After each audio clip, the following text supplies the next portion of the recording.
LinkedIn, Facebook group, to my lovely group of creative entrepreneurs over there. Happy Wednesday afternoon. And today I am going to talk about something that has come up over and over again, which is brand deals related to content creation and for content creators. So I have written down a number of topics, but also in the link below as a reminder, I have left a link, which is a very miniature course that I created with documents and downloadables, tools, toolkits you can use right away to get started with your brand deals. First of all, I want to demystify that you have to be somehow a really huge influencer in order to get brand deals. That's absolutely not true. So I started receiving my first brand deal when I only had 3,000 subscribers on YouTube. And I know people who had fewer subscribers to be able to nail brand deals and to be able to charge a decent amount of money. So today in this live stream, I really want to demystify a number of things. Number one, what brand deals, aka sponsorships, are. Two, how to actually get them, how to actually get in touch with a person, how much you should charge, generally how it works, that workflow, why it's a good idea, why it's a generally good idea for content creators, whether you're a YouTuber, blogger, podcaster, why you're able to proactively reach out to brands as opposed to waiting for them to come to you. Let's see what else. How much to charge, how to invoice brands. Some things that we don't talk about is that you cannot assume all the brands are actually based in the States. So there are a lot of them are actually overseas. They're all over the place. So something that we use on a regular basis, let's say Stripe, they might not have Stripe in their countries, or they might not have PayPal. They might not have Zelle. Zelle is something that's really popular. All my retainer clients pay me via Zelle, but none of my brand deals folks will do that. Also, I want to welcome all your questions about, it's first of all, it shouldn't be a myth. Working with brands is one of the easiest ways to make money in a steady way as a content creator. So let's jump right ahead to talk about how brand deals generally work. And how it works is, as a content creator, these brands will either reach out to you or you reach out to them proactively, and you're going to collaborate. So for an Instagrammer, that means that you may just simply share an image or a short video, and Instagram allow you to say that, this piece of content is sponsored, and you charge a fee. And I personally have had much more experience working as a YouTuber. Prior to that, as a podcaster, I didn't have any brand deals. But once I became a YouTuber, a lot of the brand deals just kind of flooded in. And here I can also talk to you guys about good versus not so good brand deals, like how you're able to identify that very earlier on when you see the email. So you don't waste your time, you don't waste their time. And so in general, they reach out and the brands will ask you questions, as you could probably imagine, related to, what are your, how many followers do you have? Usually that's very visible, but they will ask additional questions such as what's their geographic locations? What are their demographics? What are their interests? What are some of the things that are not easily visible or viewable from where they stand? But one thing I got to urge everybody to know is that these brands, especially the bigger brands, they have a way of dissecting and researching whether you're sharing the truth. I know that there is the talk of, generally there are some creators out there who would, not really, I don't want to use the word lie, but in general, kind of exaggerate the number of followers, the amount of influence they have. That is something that these brands can research easily. So I would much rather highly recommend that you share the truth and, share your following, but knowing that you could not just potentially, you could realistically have a very small but powerful tribe. And I still use the example with Enable Disable podcast by my friend Gustavo Serafini. We don't have a big listenership, yet everybody is hyper targeted at that community. So there's that shared interest, there's a lot of synergy there.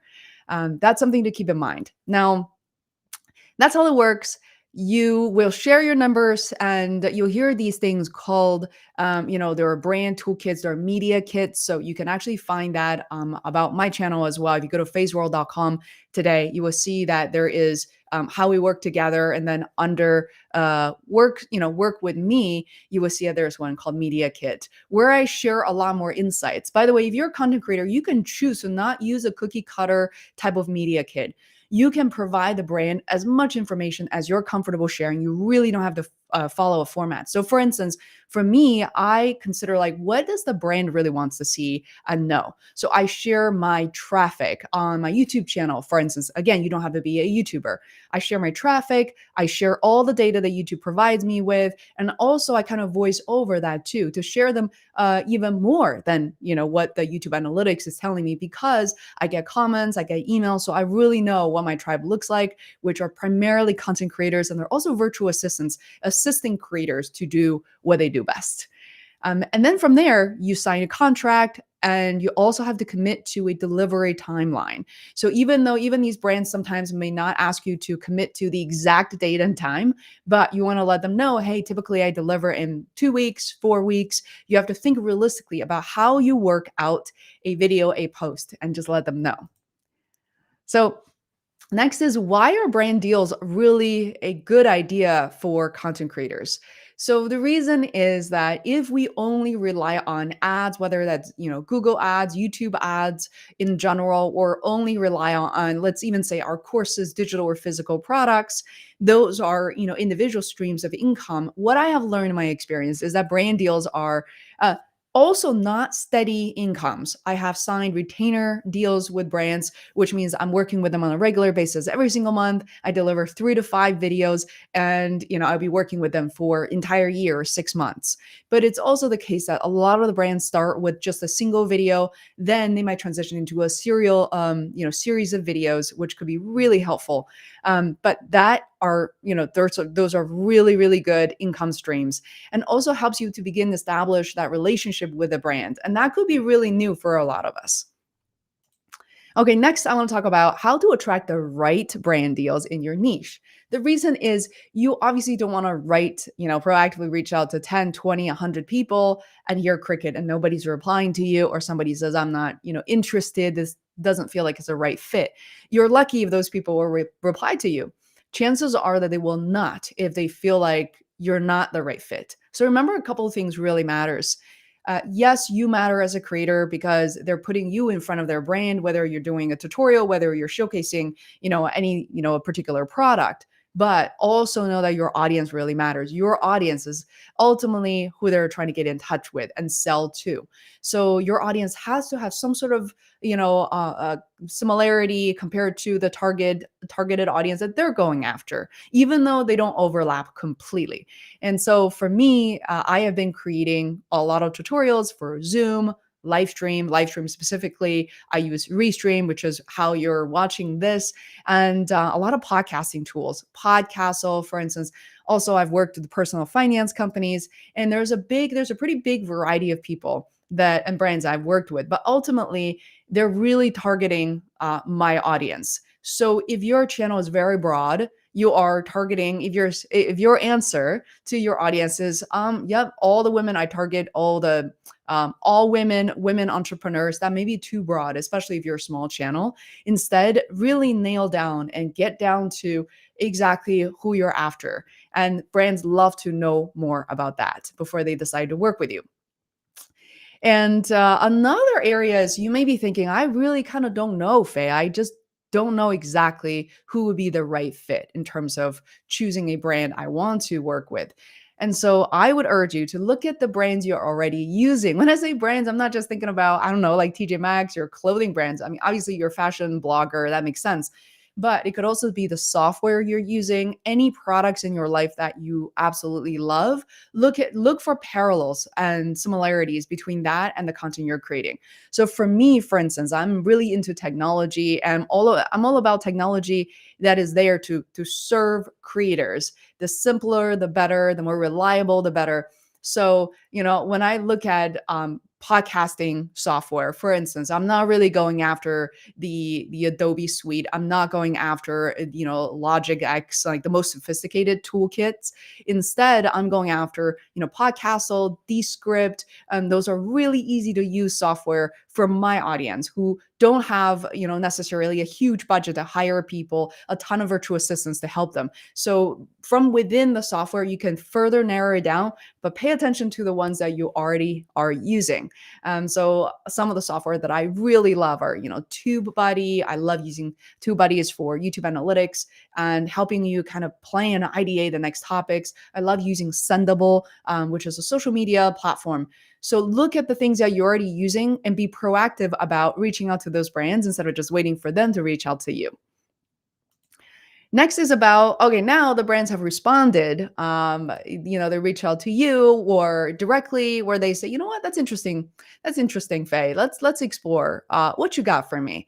And from there, how do sometimes some creators feel really nervous because a lot of the creative folks don't want to talk about money. And it's not an interesting topic to them. They know it's important. So how do you go about approaching this? And I would say is, when a brand reaches out to you, try to give them more than they ask for. So I don't mean for you to necessarily blab on and to talk about something irrelevant from what they're talking about, but maybe make a case for why you're the right creator. But show them enthusiasm if for nothing else. They want to see, I know it's just an email, but I think we've all read very plain, boring emails. But in this case, you want your enthusiasm, your passion to come through because brands know that passion is really going to sell. If you're talking about, if this is just like, I'm just going live today, this is my authentic self. I don't know. I'm just really tired right now. I can't wait to take my mom to the grocery store after this. But, you really want to be perky. You can run around, be animated, and that will really sell. And you can have that message come through your email. And, if that's not your natural state, what you can do, you can really pump yourself up, frankly. If you have to hop on a trampoline for a few minutes, you have to go out for a walk, do it. Don't reply to brand emails with any sort of positive opportunity when you're feeling tired, when you don't really feel motivated. I think that's actually really important because your energy will come through your words, even through text. So tell them about who you are, what you do. If you have a media kit, please include that. And my media kit, which is feisworld.com/media kit. You'll see that I share stats. I share the way how I work with them together. I share about my entire workflow, including this is how I create a Google Doc. This is how I meet all the timelines. This is how our production process is like. And this is how I can guarantee deliver within 2 to 4 weeks, that sort of thing. Give them more. And then what they will do is they will reach out to you and ask you a question oftentimes. Now, there are two scenarios. One is that some of the brands will simply say how much budget they have. I know, like that, wouldn't that be awesome? That rarely happens. That has happened to me a few times out of maybe hundreds of this type of emails, right? And I have to say that there's one email that, with full transparency, will say things like, hey, we can, it's $500, it's $800, $1,000. Those numbers are not random. And sometimes when brands share those numbers, it's not really up for negotiation. They will tell you honestly how much of a budget they have. But this doesn't mean that you absolutely cannot negotiate. You can always try if that makes sense to you. So in terms of how much to charge, I want to talk about a formula that doesn't necessarily work for every single brand you will encounter, but in general, that makes sense. Again, if you want to learn more, make sure you click on the link below. I have a how to get started and get brand deals toolkit for you. And this is part of that formula and calculation. So basically, you have to think about what's called an LVC, the lifetime value of a customer. The reason I say that is these days, not everything is, this bottle of cleaning spray is $20 from Apple, right? You buy it. Okay, Faye, I'll pay you $200 for the video. And if you sell 10 of these, I make all my money back. I gain 10 more customers at $200. I break even. So sure, in this case, the lifetime value of this could be $20 times, I don't know, maybe they're repeat customers. They may need 3 bottles before they lose the brand loyalty. They might go somewhere else. Who knows, right? But it's never going to be like forever a subscriber. Now, because I'm in the software world, that makes things a little bit more complicated. Some software are like, you pay $1,000 up front, you receive all the updates, you're done. Final Cut Pro, for instance, is my software I use for editing videos. I believe it's something like $300. I remember really thinking twice about it. It's like, I got to save up. This has to be really meaningful. but it's a one-time fee more or less. And they may charge you an upgrade at some point. But there are also software these days, for instance, like Restream or pretty much everything like even QuickBooks, right? There's a subscription every single month. So let's say the software itself, let's say cost $20. And on average, a customer will stay with the brand, let's say for 6 months. So that's 20 times 6 is $120. That is LVC for that brand, the lifetime value of a customer. So if that's the case, how much can you charge for a brand? If on average, your video brings in, let's say, five customers in that case. So 5 times 120 is $600. And that's generally how many customers, how many leads these brands want to see if they're going to pay you $600 to provide a video, to produce a video, right? And please know that. Don't feel nervous that there's no guarantee. No brand will ever ask you to say, Faye, you better guarantee 6 signups, or else you have to give our brand money back. Like, you have to give us the $600 back from producing a video. But know that if you don't consistently generate leads, and that relationship probably will discontinue, most likely. And that's generally how it works. And it's really fascinating for me to learn about that as well. So now we talked about how much to charge, but one thing that a lot of creators don't think about, even I didn't for a long time, is that not every single brand would accept all the payment methods here in the US. And I think we have this tendency or the understanding is that it's true. There may be a lot more brands in the US you will be working with. And this, by the way, depends on how much experience a brand has in working with content creators, whether YouTubers, podcasters, or bloggers. We're still at this like infancy stage. A lot of brands simply don't have that experience.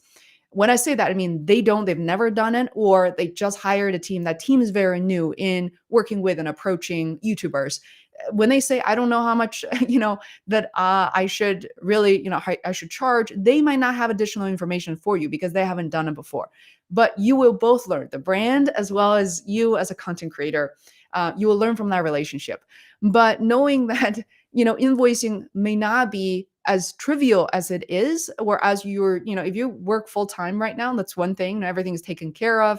You don't have to look. If you're a freelancer, if you're like me, I have to set up PayPal, Stripe, Zelle, I have ACH. But if you're working with foreign brands, you have to really have a lot of channels open, and you have to be open-minded. If they need you to open up another account, you may just have to do that. But the good news is, for the most part, Stripe, PayPal, they cover a pretty big spectrum. So on that note, especially since we're before the pandemic, it's really important for content creators to evaluate legitimacy of these emails. I don't want you to think that every email coming from a brand is going to be legitimate. You want to definitely research them. Try to get some reviews. I always open up Google no matter what. I look at the company. I look into the signature area, whether this is a real company. I look at the person. Do I see her or him on LinkedIn? Do I see any traces of sponsorships or sponsor videos on YouTube, for instance? So I do look in these areas to make sure they're legitimate. And I think if there are spams, they kind of reveal themselves pretty early on too. So number one, like when you write an email, sometimes they simply don't reply.